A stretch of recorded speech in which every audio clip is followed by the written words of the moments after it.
ओम शांति। आज 30 सितंबर 2024 बाबा के महावाक्य हैं, मीठे बच्चे अपनी बैटरी चार्ज करने का ख्याल करो। अपना टाइम पर चिंतन में वेस्ट मत करो। अपनी घोट तो नशा चढ़े। प्रश्न है, ज्ञान 1 सेकंड का होते हुए भी बाप को इतना डिटेल से समझाने व इतना समय देने की आवश्यकता क्यों?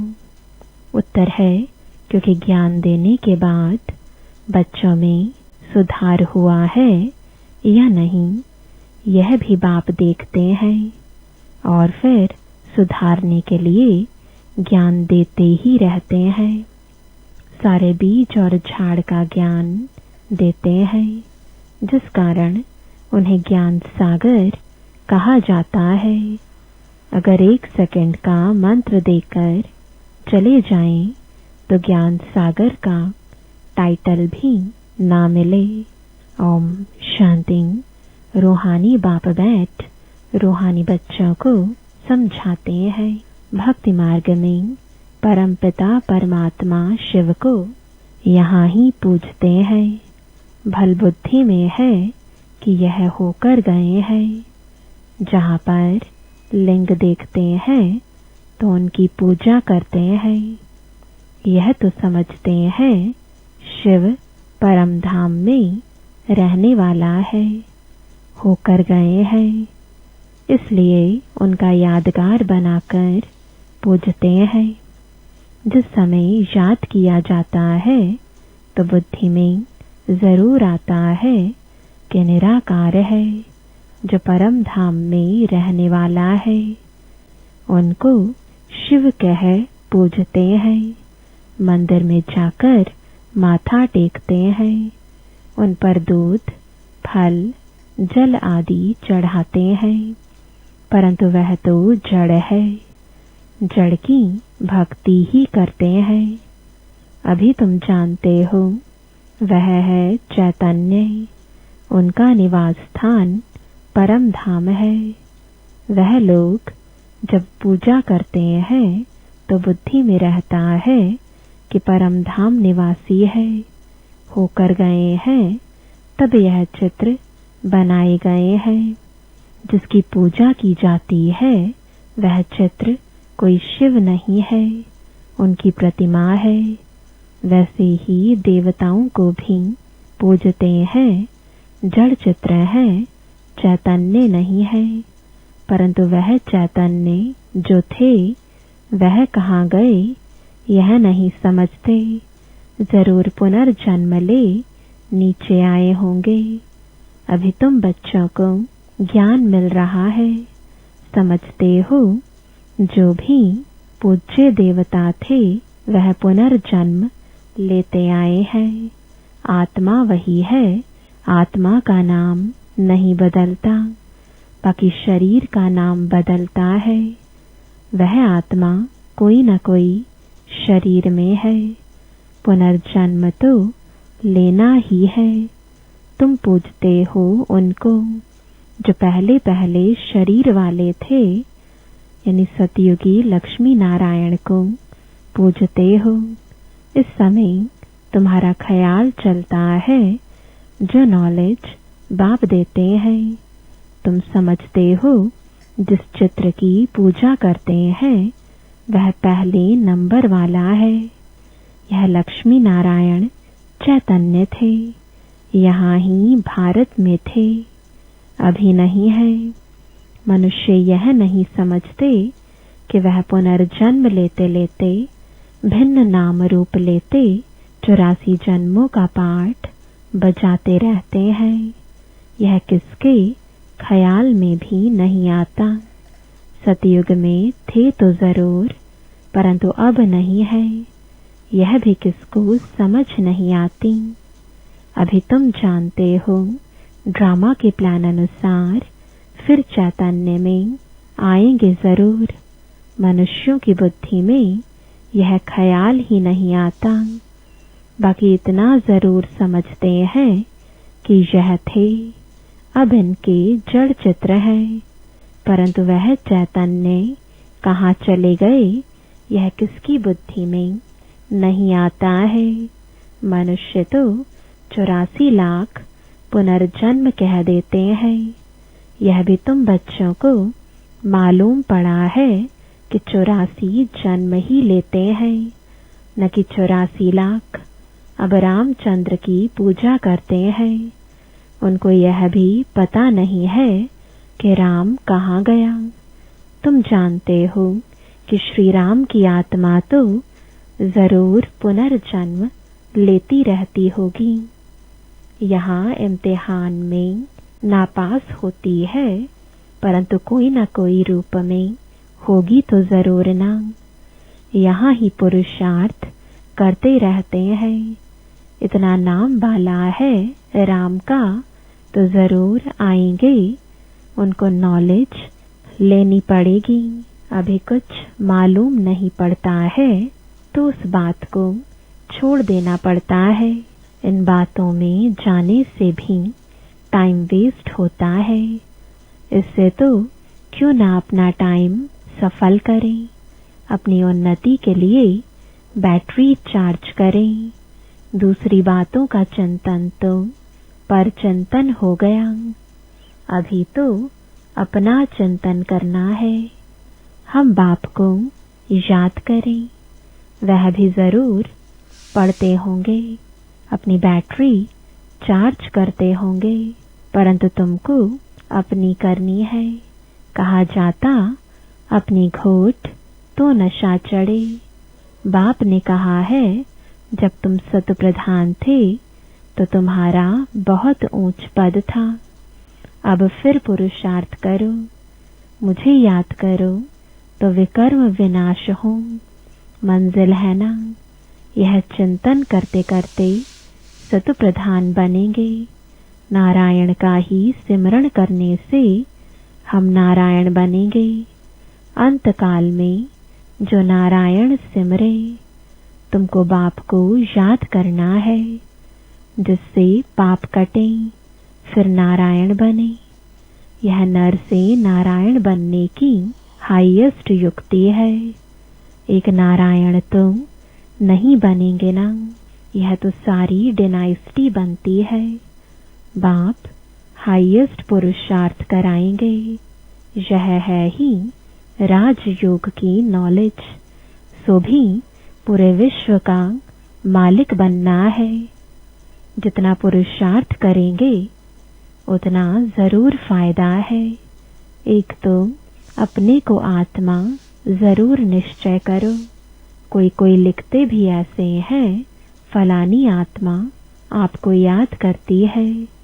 आत्मा शरीर के द्वारा लिखती है। आत्मा का कनेक्शन है शिव बाबा के साथ। मैं आत्मा फलाने शरीर के नाम रूप वाली हूँ, यह तो जरूर बताना पड़े ना, क्योंकि आत्मा के शरीर पर ही भिन्न भिन्न नाम पड़ते हैं। मैं आत्मा आपका बच्चा हूँ, मुझ आत्मा के शरीर का नाम फलाना है। आत्मा का नाम तो कभी बदलता नहीं। मैं आत्मा फलाने शरीर वाली हूँ। शरीर का नाम तो जरूर चाहिए, नहीं तो कारोबार चल ना सके। यह बाप कहते हैं मैं भी इस ब्रह्मा के तन में आता हूँ टेम्परेरी। इनकी आत्मा को भी समझाते हैं मैं इस शरीर से तुमको पढ़ाने आया हूँ। यह मेरा शरीर नहीं है, मैंने इनमें प्रवेश किया है, फिर चले जाएंगे अपने धाम। मैं आया ही हूँ तुम बच्चों को यह मंत्र देने, ऐसे नहीं कि मंत्र देकर चला जाता हूँ। नहीं, बच्चों को देखना भी पड़ता है कि कहाँ तक सुधार हुआ है, फिर सुधारने की शिक्षा देते रहते हैं। सेकंड का ज्ञान देकर चले जाएं तो फिर ज्ञान का सागर भी न कहा जाए। कितना समय हुआ है तुमको समझाते ही रहते हैं। झाड़ की भक्ति मार्ग की सब बातें समझने की डिटेल है। डिटेल में समझाते हैं। होलसेल माना मनमना भव, परंतु ऐसा कहकर चले तो नहीं जाएंगे। पालना यानी देख रेख भी करनी पड़े। कई बच्चे बाप को याद करते करते फिर गुम हो जाते हैं। फलानी आत्मा जिसका नाम फलाना था बहुत अच्छा पढ़ता था, स्मृति तो आएगी ना। पुराने पुराने बच्चे कितने अच्छे थे, उनको माया ने हप कर लिया। शुरू में कितने आए, फट से आकर बाप की गोद ली, भट्ठी बनी। इसमें सबने अपना लक यानी भाग्य आजमाया। फिर लक अजमाते अजमाते माया ने एकदम उड़ा दिया। ठहर ना सके। फिर 5000 वर्ष के बाद भी ऐसे ही होगा। कितने चले गए, आधा झाड़ तो जरूर गया। भल झाड़ वृद्धि को पाया है, परंतु पुराने चले गए। समझ सकते हैं उनसे कुछ फिर आएंगे जरूर पढ़ने। स्मृति आएगी कि हम बाप से पढ़ते थे और सब अभी तक पढ़ते रहते हैं। हमने हार खा ली, फिर मैदान में आएंगे। बाबा आने देंगे, फिर भी भल आकर पुरुषार्थ करें। कुछ न कुछ अच्छा पद मिल जाएगा। बाप स्मृति दिलाते हैं, मीठे मीठे बच्चे माँ में कम याद करो तो पाप कट जाएंगे। अब कैसे याद करते हो? क्या यह समझते हो कि बाबा परम धाम में है? नहीं, बाबा तो यहाँ रथ में बैठे हैं। इस रथ का सबको मालूम पड़ता जाता है। यह है भाग्यशाली रथ, इनमें आया हुआ है। भक्ति मार्ग में थे तो उनको परम धाम में याद करते थे, परंतु यह नहीं जानते थे कि याद से क्या होगा। अभी तुम बच्चों को बाप खुद इस रथ में बैठ श्रीमत देते हैं, इसलिए तुम बच्चे समझते हो बाबा यहाँ इस मृत्यु लोक में पुरुषोत्तम संगम युग पर है। तुम जानते हो हमको ब्रह्मा को याद नहीं करना है। बाप कहते हैं माँ में कम याद करो। मैं इस रथ में रहकर तुमको यह नॉलेज दे रहा हूँ, अपनी भी पहचान देता हूँ। मैं यहाँ हूँ। आगे तो तुम समझते थे परम धाम में रहने वाला है, होकर गया है, परंतु कब यह पता नहीं था। होकर तो सब गए हैं ना। जिनके भी चित्र है अभी वह कहाँ है, यह किसको पता नहीं है। जो जाते हैं वह फिर अपने समय पर आते हैं। भिन्न भिन्न पाठ बजाते रहते हैं। स्वर्ग में तो कोई जाते नहीं। बाप ने समझाया है स्वर्ग में जाने के लिए तो पुरुषार्थ करना होता है, और पुरानी दुनिया का अंत नई दुनिया की आदि चाहिए, जिनको पुरुषोत्तम संगम युग कहा जाता है। यह ज्ञान अभी तुमको है। मनुष्य कुछ नहीं जानते, समझते भी हैं शरीर जल जाता है, बाकी आत्मा चली जाती है। अब कलयुग है तो जरूर जन्म कलयुग में ही लेंगे। सतयुग में थे तो जन्म भी सतयुग में लेते थे। यह भी जानते हो आत्माओं का सारा स्टॉक निराकारी दुनिया में होता है। यह तो बुद्धि में बैठा है ना।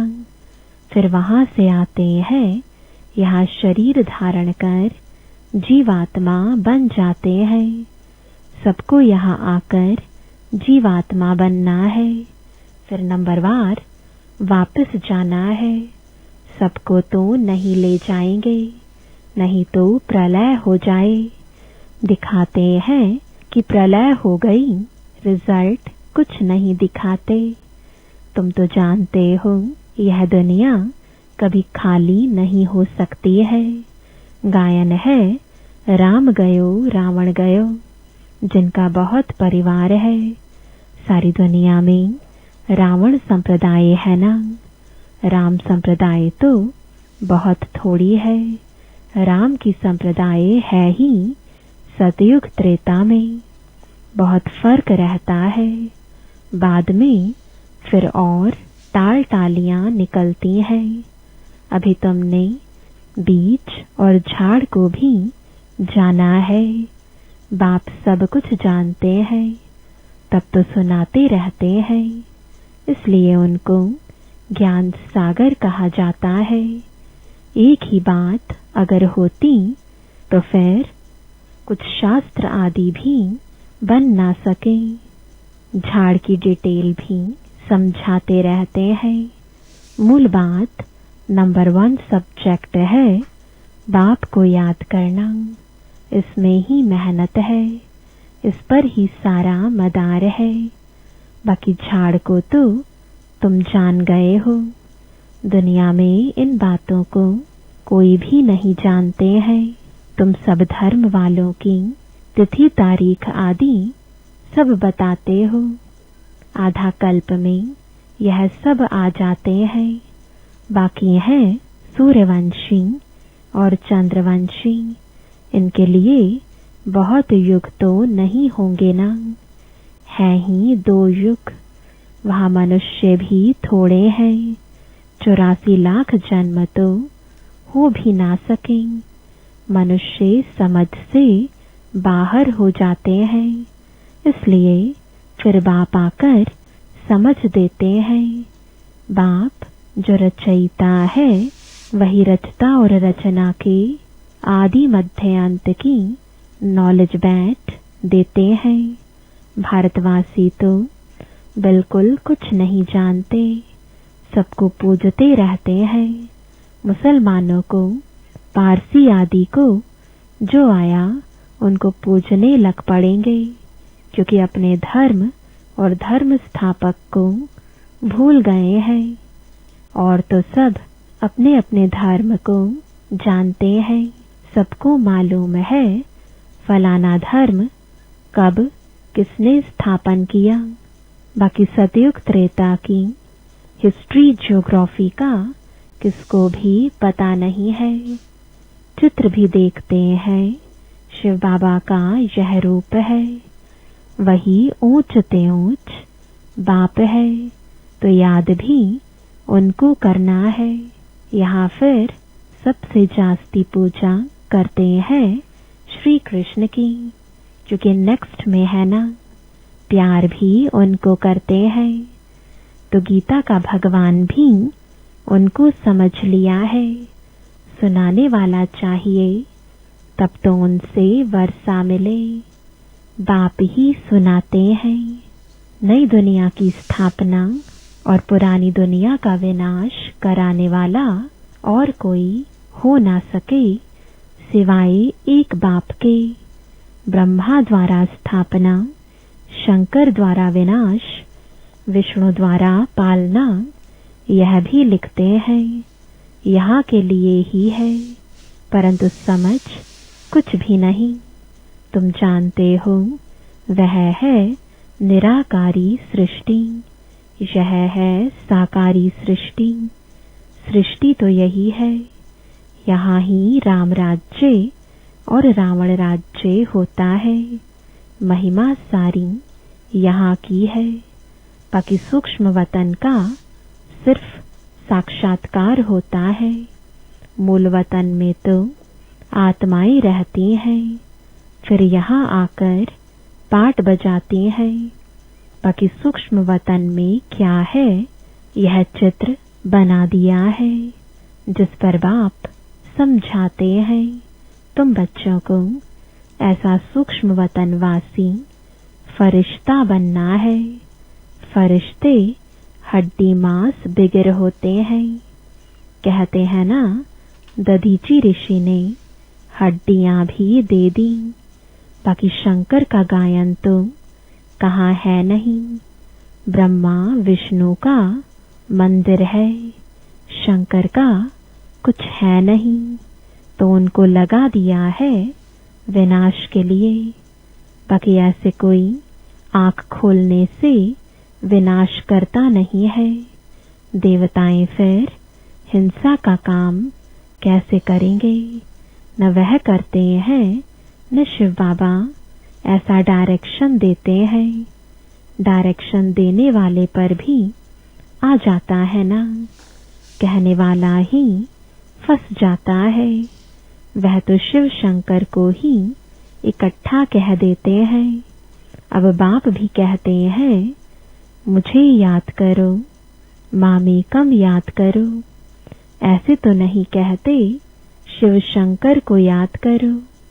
पतित पावन एक को ही कहते हैं। भगवान अर्थ सहित बैठ समझाते हैं। यह कोई जानते नहीं है, तो यह चित्र देख मूंझ पड़ते हैं। अर्थ तो कुछ बताना पड़े ना, समझने में टाइम लगता है। कोटों में कोई विरला निकलता है। मैं जो हूँ जैसा हूँ, कोटों में कोई ही मुझे पहचान सकते हैं। अच्छा, मीठे मीठे सिकिलते बच्चों प्रति माता पिता बाप दादा का याद प्यार और गुड मॉर्निंग। रूहानी बाप की रूहानी बच्चों को नमस्ते।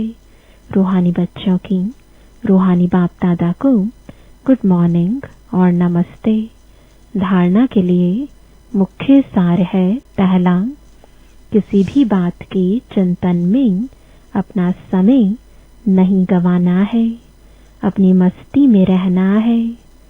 स्वयं के प्रति चिंतन कर आत्मा को सतोप्रधान बनाना है। दूसरा, नर से नारायण बनने के लिए अंतकाल में एक बाप की ही याद रहे। इस हाईएस्ट युक्ति को सामने रखते हुए पुरुषार्थ करना है। मैं आत्मा हूँ, इस शरीर को भूल जाना है। वरदान है, दाता की देन को स्मृति में रख, सर्व लगावों से मुक्त रहने वाले आकर्षण मुक्त भव। कई बच्चे कहते हैं कि इनसे मेरा कोई लगाव नहीं है, परंतु इनका यह गुण बहुत अच्छा है, या इनमें सेवा की विशेषता बहुत है। लेकिन किसी व्यक्ति या वैभव के तरफ बार बार संकल्प जाना भी आकर्षण है। किसी की भी विशेषता को देखते, गुणों को व सेवा को देखते दाता को नहीं भूलो। यह दाता की देन है। यह स्मृति लगावों से मुक्त, आकर्षण मुक्त बना देगी। किसी पर भी प्रभावित नहीं होंगे। स्लोगन है, ऐसे रूहानी सोशल वर्कर बनो जो भटकती हुई आत्मा को ठिकाना दे दो, भगवान से मिला दो। ओम शांति।